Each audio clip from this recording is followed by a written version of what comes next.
अग्नि परीक्षा की बारी आ चुकी है। जी हां, हमारी और आपकी नहीं, बल्कि उन तमाम नेताओं की, उन तमाम दलों की जो अब जनता के बीच में जाएंगे। लेकिन बारी अब आपकी है, क्योंकि चुनाव होने वाला है और अब हिसाब किताब होगा। जिसने काम अच्छा किया होगा जनता उस पर फिर से भरोसा करेगी, और जिसने जनता को, क्या सही बोला कि नहीं मैंने, कि जिसने जनता को बरगलाया होगा अब भाई उसका हिसाब किताब होगा। नमस्कार, आप देख रहे हैं चुनावी चुस्की और आपके साथ मैं हूं रितेश मिश्र। तो कार्यक्रम की हम अब शुरुआत करते हैं। ज्यादा बात नहीं करूंगा मैं, बिना लाग लपेट के। सबसे पहले तो सवाल मेरा ये है कि इस बार कौन पास होगा और कौन फेल होगा?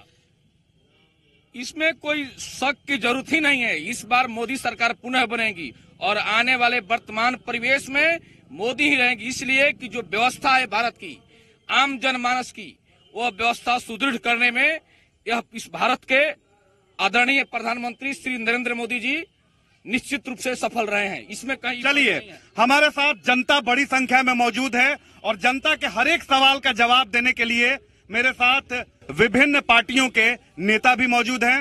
हमसे हमारे साथ हैं विजय यादव। जेडीयू की बात करें तो जेडीयू का पक्ष रखने के लिए हमारे साथ अंजनी सिंह हैं। बात करें बीजेपी की तो निखिल आनंद हमारे साथ हैं। और कांग्रेस की बात करें, क्योंकि दो हाथ आप ही से होना है, तो सरोज तिवारी हमारे साथ इस कार्यक्रम में मौजूद हैं। सवाल ये है, लगातार ये कार्यक्रम हमारा जो है चुनावी चुस्की, लोगों के बीच में जा रहा हूं और लोगों से रायशुमारी हो रही है। ठीक है, नरेंद्र मोदी है, लेकिन राहुल गांधी उनके सामने है। राहुल गांधी आखिर आप लोगों को क्यों नहीं पसंद है? राहुल गांधी को आप लोग क्यों नहीं चाहते हैं कि वो प्रधानमंत्री बने? अभी प्रधानमंत्री के कहाँ सवाल है। हमारा देश तीसरा मोर्चा महागठबंधन देख रहा है और हमारा पूरा भारत गठबंधन की, महागठबंधन की तरफ खींचा जा रहा है। हमारा कम से कम महागठबंधन का 300 से ज्यादा ऊपर सीट मिलने का उम्मीद है। 300 से ज्यादा सीट, लेकिन गठबंधन तो हुआ नहीं। गठबंधन देखिए उत्तर प्रदेश में है। कहाँ गठबंधन? उत्तर प्रदेश में कहाँ नहीं है। कांग्रेस को आप लोगों ने बाहर छोड़ दिया। कांग्रेस अभी बाहर कहाँ, अभी देखिए अभी। चलिए, ये तो बाद की बात होगी। नेता आप लग रहे हैं, क्या नाम हुआ? नहीं, मेरा नाम लालटेश यादव हुआ। अच्छा ठीक है, आप पाइए। क्या कितना अलग होगा ये चुनावी महासमर? राजनेताओं चुनाव के समय सिर्फ जातिवाद करके चुनाव लड़ते हैं। जिसका जात की संख्या ज्यादा होगा, जातीय गठबंधन में जो दल आगे बढ़ेंगे वह चुनाव जीतेगा। न बीजेपी अकेला चुनाव जीत सकता है, न जदयू जीत सकता है, न राजद जीत सकता है। सीधे मैं आ रहा हूँ निखिल आनंद जी आपके पास। खुश हो रहे होंगे आप इस वक्त, क्योंकि लगातार भाई आपके प्रधानमंत्री नरेंद्र मोदी जी के बारे में यहाँ तारीफ जनता कर रही है, दोबारा लाने की बात कर रही है, क्या कहेंगे? देखिए, नरेंद्र मोदी जी ने 4.5 सालों में देश को मजबूती प्रदान की है और अपने लोक कल्याणकारी योजनाओं से जिस तरीके से हर घर बिजली, हर घर शौचालय और जो लोक कल्याणकारी योजना है, जो उजाला योजना है, हर घर जो उन्होंने गैस चूल्हा लोगों को दिया है, और ये देखिए देश का गौरव, दुनिया में शोहरत बुलंद किया है और भारत विश्व गुरु की ओर एक बार फिर से चल चुका है। समीकरण बदल चुका है। जो कल तक आपके दुश्मन थे, दोस्त बन गए हैं। कितनी मुश्किल होगी ये चुनाव आपके लिए? कोई मुश्किल नहीं है। बिहार में खास करके नीतीश कुमार जी से, यहाँ के जो मुख्यमंत्री हैं, उनसे बेहतरीन कोई चेहरा बिहार में है नहीं। और केंद्रीय स्तर पर ये जो चुनाव हो रहा है लोकसभा का, तो हमारे आदरणीय नरेंद्र मोदी जी की सरकार फिर बनेगी और अपार बहुमत से बनेगी। चलिए, विजय जी काफी देर से सबकी बात सुन रहे थे, तो जाहिर सी बात है कि भाई विजय जी की भी बात जो जनता इस वक्त टीवी देख रही है वो जाने। सर, ये बहुत साल से आप चुनाव में दो हाथ कर रहे हैं, समीकरण बदल चुके हैं बिहार में। कितना मुश्किल होगा ये चुनाव नेताओं के लिए और जनता के लिए? देखिए, लोकतंत्र के महान पर्व में जब 2014 के लोकसभा का चुनाव हो रही थी, तो पूरे देश में युवा, बेरोजगार, जितने सारे लोग, किसान तक, जात पात भूलकर नरेंद्र मोदी को सरकार बनाने का काम किया था। लोगों ने आशा किया था कि नरेंद्र मोदी जब देश के प्रधानमंत्री बनेंगे तो लगता है कि देश का कोई उत्थान करेंगे, राज्य का उत्थान करेंगे। नरेंद्र मोदी ने विकास नहीं किया, लेकिन उन्होंने जो वादा किया था चुनाव में कि मैं बेरोजगारों को प्रति वर्ष 2 करोड़ नौकरी दूंगा, किसानों को मैं ऋण को माफ करूंगा। सबसे बड़ी बात कि देश 55 सालों में रसातल के गर्त में चला गया था, बुनियादी ढांचा कोलैप्स कर गया था। शिक्षा, चिकित्सा, असमान व्यवस्था किसने क्रिएट किया? कांग्रेस ने क्रिएट किया। लेकिन नरेंद्र मोदी जी ने जिस तरीके से देश में शिक्षा का स्तर ऊंचा उठाया है, जिस तरीके से आयुष्मान भारत योजना है, और सही बात है कि बिना किसी की जाति धर्म पूछे हुए तमाम लोगों को लोक कल्याणकारी योजनाओं का लाभ पहुंचाने का काम किया है। और 55 करोड़ लोग हैं जिनके घर में किसी न किसी योजना का लाभ पहुंचा है। देश को खोखला किया इन्होंने, छोटे उद्योगपतियों को उद्योग चौपट कर दिया। आज लाखों की स्थिति में आपका उद्योग बंद हो गया, जिसमें जितने भी कर्मचारी हैं आज बेरोजगार घर अपने वापस चले हैं। आप डाटा देख लीजिए, सारा चीज का डाटा। लेकिन बीजेपी के लोग कहते हैं कि नहीं, नोटबंदी से फायदा हुआ, गरीबों का फायदा हुआ, जिन लोगों ने काला धन इकट्ठा किया था। 15 कॉर्पोरेट घराना जो है भारत में, उन्हीं लोग को नोटबंदी से फायदा हुआ, बाकी किसी को फायदा उधर नहीं। फायदा हुआ है तो फायदा गिना दे कि कहाँ पे फायदा हुआ है। जदयू की सरकार ने पिछले 5 सालों में कहाँ विकास किया वो गिना दे। मोदी सरकार ने किनको रोजगार दिया वो डाटा दिखा दे। वैकेंसी है लेकिन रोजगार देने के लिए उनके पास टाइम नहीं है। रेल मंत्री एक ही आदमी है, केंद्रीय और बहुत सारे मंत्रालय एक ही आदमी के पास है, कहाँ से रोजगार दे रहे हैं? 56 इंच की छाती की बात हुई थी, भारत की सुरक्षा की बात हुई थी, सीना चौड़ा लाल आंखें बात हुई थी, और अब ये जो सीना है वो 5.6 इंच का हो गया क्योंकि डोकलाम पे वो कब्जा हो गया। और भारत के सैन्य संस्थानों पे पहली बार मोदी सरकार में, इतिहास में 70-72 साल के इतिहास में सेना के सैन्य संस्थानों पे मोदी सरकार। तो देखिए, तो कांग्रेस के जो प्रवक्ता हैं फिर इन्होंने सुर बदल दिया है, फिर ये जो है वो मुद्दे से भटक चुके हैं। जिस तरीके से नेताजी लोग अपनी बातों को रख रहे हैं। हाँ बताइए सर, आप किस मुद्दे पर बात करना चाहते हैं? हम मुद्दा तो आप बताएंगे ना। देखिए हम एकदम कोई पार्टी नहीं करते, जनरल पब्लिक है। हाँ, आप बताइए ये लोग जो जीएसटी चिल्ला रहे हैं, जीएसटी का मतलब जानते हैं? कांग्रेस के जो बोल रहे हैं, हाँ, जीएसटी का पहले जो वैट था, वैट के बाद ये सर्विस टैक्स लगता था, और उसके बाद जो एंट्री टैक्स लगता था, देखिए हम एक छोटा जीएसटी से फायदा इतना हुआ है, उनको जो वही चिल्ला रहे हैं जिनको जीएसटी नहीं बुझाता है। क्या लग रहा है कि बिहार का वो विकास नरेंद्र मोदी के सरकार में आने के बाद हुआ है, या बिहार की विकास जो होनी चाहिए थी, जो रफ्तार होनी चाहिए थी, वो नहीं है? अब तक जो पूरे भारत में, बिहार नहीं क्या पूरे भारत में जो रफ्तार देखने को मिली है इन 65-70 सालों में, तो वो मोदी काल में ही देखने को मिली है। आज कोई ऐसा सेक्टर जो हो सामाजिक, सारे सेक्टर में देखने को मिल रहा है, बिजली, गैस, हर वर्ग का व्यक्ति, सब लोग। पर गांव से और कौन है? हाँ बताइए, गांव में सही में विकास हुआ है? बिल्कुल। गांव के गली में 6 बजे सुबह में म्युनिसिपल मतलब कर्मचारी लोग झाड़ू देता है। इससे बड़ी बात क्या हो सकता है? हर घर में डस्टबिन मिला है, हर महिला को गैस कनेक्शन मिला है, हर घर में नाला से जुड़ा है। कौन चीज का विकास हुआ है? रोड का, उस गरीब का कौन विकास हुआ है? तो सबसे बड़ा सवाल ये है कि रोड का विकास हुआ है, बिजली भले गांव में आ गई है, लेकिन गरीबों का विकास अभी नहीं हुआ है। बड़ा देर से बोलने के लिए बेचैन था। ये आगे क्या नाम हुआ, कौन गांव घर हुआ? हम पटना जिला के गांव जाते हैं अपने। चाचा बोले कि ठीक है गांव में रोड बन रहा है, भाई सरकार है तो काम है बनाना, बिजली भी आ गई है।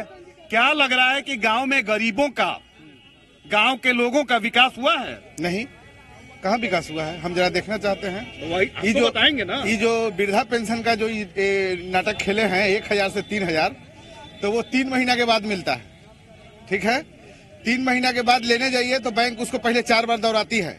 ये वृद्धा पेंशन वाले हैं, इनको किनारे खड़ा करो, चाहे कल बुलाओ चाहे परसों बुलाओ। तो कहाँ विकास किए हैं? आज भी मेरे घर नथुपुर में जाके देखिए, पूरा रोड ऐसा है कि हमको तो लगता है कि 75 से रोडे नहीं बना।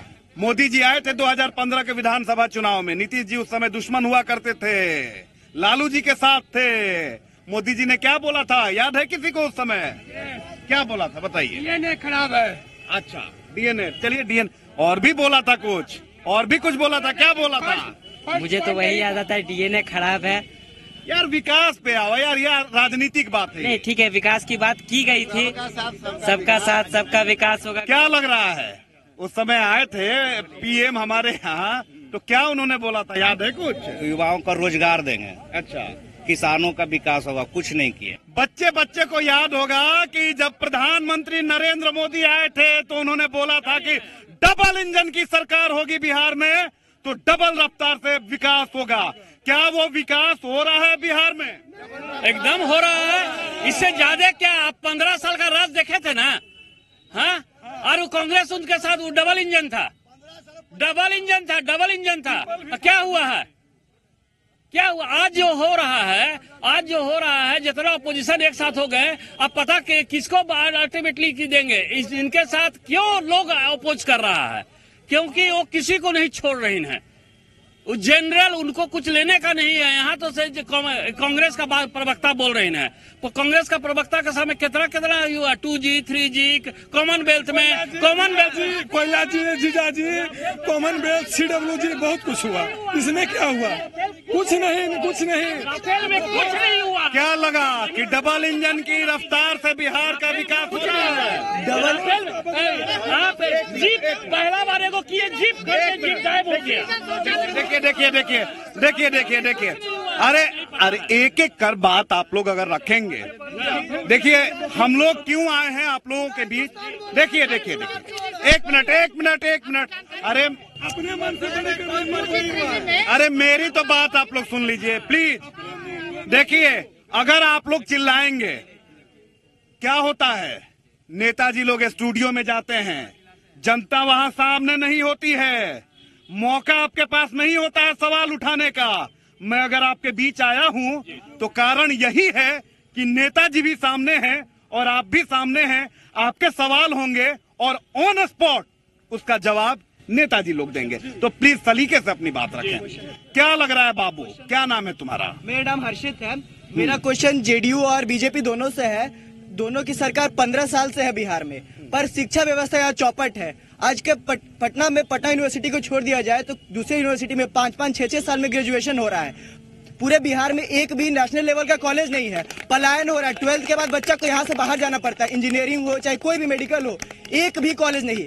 नाम क्या होता है, साइकिल पे पैसा बढ़ाया जाता है। शिक्षा पे कभी आप लोग बात किए नहीं। आप अभी शुरू हो जाएंगे राम मंदिर और कुछ नहीं, तो डबल इंजन की सरकार। ये तो एक छोटा बच्चा, जब आप लोगों ने सलीके से बात सुनी, गंभीरता से बात सुनी, तो देखिए एक यूथ है, क्या करते हो? ग्रेजुएशन में है। तो ये लड़का स्टूडेंट है, कितनी गंभीर बात बोली।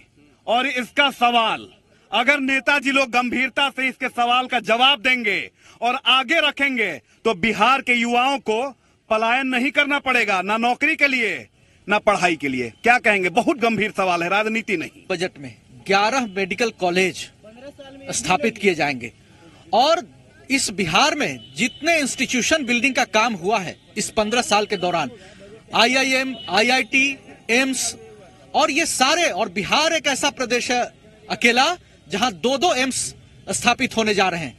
और यही नहीं, हमने जो इंफ्रास्ट्रक्चर बिल्डिंग का काम किया है, उद्योग को ऐसे ही थोड़े आ जाएगा हवा में, हमने बुनियादी ढांचा खड़ा किया है। 15 साल आपको लग गए बुनियादी ढांचा खड़ा करने में?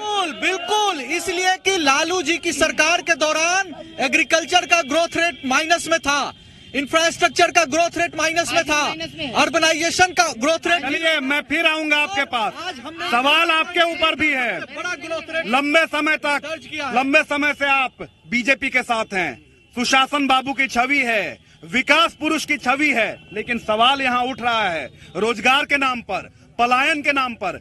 12-13 साल से आप सत्ता में हैं, क्यों नहीं विकास हो रहा है? क्यों आज भी लड़के बाहर जा रहे हैं? क्यों नौकरी के लिए लोग बाहर जा रहे हैं? नहीं, ऐसी बात नहीं है, उनका एक पक्षीय आरोप है। पिछली जो सरकार स्टूडेंट है और ये किसी राजनीतिक दल का नहीं है, किसी न किसी विचारधारा से प्रेरित होंगे। लेकिन मैं ये कह रहा हूँ कि ये देखने की चीज है कि पिछली बार जो व्यवस्था, शैक्षणिक व्यवस्था, जो सामाजिक व्यवस्था जो चरमरा गई थी, तो हम लोगों ने इंफ्रास्ट्रक्चर को ठीक किया और साइकिल इंफ्रास्ट्रक्चर 15 साल लगेंगे। साइकिल इंफ्रास्ट्रक्चर पूरा ठीक हो गया है और हम लोग काफी शिक्षकों की बहाली भी बहुत तेजी से हो रही है। गौर से आप लोग सुनेंगे, आजादी के 72 साल होने जा रहे हैं, लेकिन आज तक जो 5 साल में 4.5 साल में जो सरकार यदि भाजपा के बनी, ऐसा सरकार हमने कभी नहीं देखा था, न कभी सुना था। मैं इन बेरोजगारों से, इन छात्रों से, यहाँ के अभिभावकों से, किसानों से मैं पूछना चाहता हूँ कि आप 4.5 साल में एक भी जगह गांव में जो हल्ला होता था कि फल्ला बाबू का लड़का आज नौकरी हुआ है, मिठाई खाने को मिलता था, कोई भी बेरोजगार या स्टूडेंट बता दे कि 4.5 साल रोकूंगा। विजय जी, गंभीर मोड़ पे ये कार्यक्रम आ चुका है, आप लोग एकदम सुनिएगा। विजय जी नहीं, आज मैं बोलूंगा, ये जनता बोलेगी और जवाब सिर्फ आपको देना है, ठीक है? 4.5 साल नरेंद्र मोदी ने नहीं किया, कोई काम नहीं किया, कोई विकास नहीं हुआ, लेकिन 4 साल आप नरेंद्र मोदी के साथ रहे। एक भी लोगों को मिठाई खाने को मिल जाता, किसानों जो ये जवाब दीजिए कि 4 साल तो आप उसी नरेंद्र मोदी के साथ रहे। नहीं, हम लोग हमेशा विरोध करते रहे कि आपने जो वादा किया था कि प्रतिवर्ष 2 करोड़ बेरोजगारों को मैं नौकरी दूंगा, आपने एक भी देने का काम नहीं किया है। तो वो विरोध का स्वर सामने क्यों नहीं आया? अभिभावकों से पूछना चाहता हूँ कि जो आपके पुत्र अच्छे रकम खर्च कर अदर स्टेट में प्लान करके पढ़ने के लिए भेजते हैं और उसको नौकरी नहीं मिलती। चलिए, तो जवाब मैंने लिया और बात अब प्रतिक्रिया आपकी। सरोज जी, बारी आपकी है। देखिए, मेरे पास तो आप आ ही नहीं पा रहे हैं, कई सारे आरोप आते हैं, मुझे उसका जवाब देना चाहिए। जैसे तो एक नौकरी और पलायन की बात पे जवाब। नौकरी और पलायन पे आप बिहार का देख लीजिए, दुर्भाग्य है कि यहाँ के छात्र बाहर जाते हैं पढ़ने और यहाँ का धन बाहर चला जाता है। यहाँ शराबबंदी होता है और शराब यहाँ उपलब्ध होता है। शराबबंदी तो अच्छी बात है, और शराबबंदी के समय में तो आप ही साथ में थे। बिल्कुल, मैं मना कहाँ कर रहा हूँ, लेकिन अभी शराब उपलब्ध है, यानी पड़ोसी राज्यों से आ रहा है, धन वहाँ जा रहा है, उनको रेवेन्यू मिल रहा है। शराबबंदी पर बाद में आएंगे, पहले आप रोजगार पे दीजिए। जीएसटी पे भी आऊंगा, काला धन पे भी आऊंगा, लेकिन सबसे बड़ा नहीं मैं दूंगा, लेकिन सबसे बड़ा सवाल इस बच्चे का है रोजगार और पलायन। रोजगार और पलायन पे तो मैं बोल रहा हूँ कि बिहार में 59% बच्चे युवा हैं। युवा की आबादी बिहार में 59% है, जो भारत का सबसे ज्यादा है इसी सूबे में। और इस सूबे में आपको रोजगार के लिए एक इन्वेस्टमेंट नहीं है, और आप कैसा इंफ्रास्ट्रक्चर 15 साल से बना रहे हैं कि आपके पास एक निवेश आने को तैयार नहीं है। एक किसान कर्ज लेता है, खेती करता है, और अगर उसकी लागत भी ना निकल सके तो उसकी मानसिक स्थिति क्या होगी, ये कल्पना आप कर सकते हैं। क्या देखिए, आपका कहना बिल्कुल 100% सही है। मैं भी किसान का पुत्र हूँ, मैं भी उस परिवार से बिलोंग करता हूँ। किसान का स्थिति इतना जर्जर है कि वो जितना लागत कॉस्ट है, या सीजन आने पर यूरिया ब्लैक से मिलती है, जो इनका दवा है वो बहुत कॉस्टली होता है। जो ये कहते हैं कि हम लोग डीजल का अनुदान दे रहे हैं, मैं कहता हूँ कि डीजल पर अनुदान को, डीजल को भी जीएसटी में लाना चाहिए, जिससे आम जनता को भी फायदा हो। और जो महंगाई बढ़ रही है, जो किसानों को इधर उधर ले जाने में, जब किसान उपज करते हैं उस वक्त सही मूल्य नहीं मिलता है। सुशील मोदी ने घोषणा किया था कि जब किसान का धान जब तैयार हो जाएंगे तो मैं बढ़ा कर रेट लूंगा, लेकिन आज धान का मूल्य काफी कम गए हैं। आज दलहन का देखिए, दलहन भी आने वाले समय में। मैं दोबारा आऊंगा और सवाल आपसे होगा और वो सवाल काफी गंभीर होगा। आज तक एक भी कृषि आधारित उद्योग पूरा बिहार में कहीं भी स्थापित नहीं हुआ। आम उपजता है दरभंगा, मधुबनी में, और फूटी बनता है मद्रास, बॉम्बे, कलकत्ता में। देखिए, तो बाबा ने बहुत बड़ी बात कही कि किसान बिहार का जो है वो मेहनत करता है, लेकिन जो वो फायदा उसे मिलना चाहिए वो व्यापारियों को मिल जाता है। आप क्या करते हैं? मैं किसान खेती करते हैं। क्या लग रहा है, किसानों की स्थिति वाकई सुधरी है? नहीं, हवाई बात, केवल नाम की है। किसान का बात उड़ता है, लेकिन किसान के ऊपर कुछ मिलता क्या है? कुछ नहीं मिलता है। किसान का नाम पर केवल किसान को धोखा दिया जा रहा है। अच्छा, तो क्या राहुल गांधी पे भरोसा करेंगे? जी सुनिए, भरोसा हर आदमी पर है, मगर भरोसा कर ही करेंगे क्या, जबकि मेरा काम ही नहीं हो रहा है। किसान मजदूरों का सुरक्षा करना और उनका कैसे बेहतर, क्या ये चुनावी बातें होंगी या इस पे अमल करेंगे? कांग्रेस जो कहती है वो करती है। चलिए, तो हम भी चाहेंगे कि जो भी नेताजी लोगों ने वादा किया उस पर वो अमल करें और लोगों का विकास हो, हमारे किसानों का विकास हो, हमारे गांवों का विकास हो, क्योंकि हमारे देश की 80% जनता गांवों में रहती है। मैंने सबका सुना, आप अगले कार्यक्रम में भी आएंगे, एक एक करके मैं सबकी समस्याओं को लूंगा। तो आज के चुनावी चुस्की में बस इतना ही। लेकिन जो भी इस वक्त जो नेता है, जो नीति निर्धारक हैं, जो हमारे कार्यक्रम को देख रहे हैं, ये बात जान लें कि अब बरगलाने से काम नहीं चलेगा, किसानों को ठगने से अब काम नहीं चलेगा, अब बेरोजगारों के मुद्दे पर सिर्फ राजनीति से काम नहीं चलेगा, काम करना पड़ेगा, क्योंकि जनता हिसाब करने के मूड में है। अच्छा, चलिए इसी के साथ हम कार्यक्रम को खत्म कर रहे हैं, लेकिन आप लोगों से भी ये अपील जरूर होगी कि जाति के नाम पे वोट ना करें, विकास के नाम पे वोट करें, क्योंकि आपका विकास होगा तो बिहार का विकास होगा और देश का विकास होगा। और इसी के साथ इस कार्यक्रम में बस इतना ही। नमस्कार।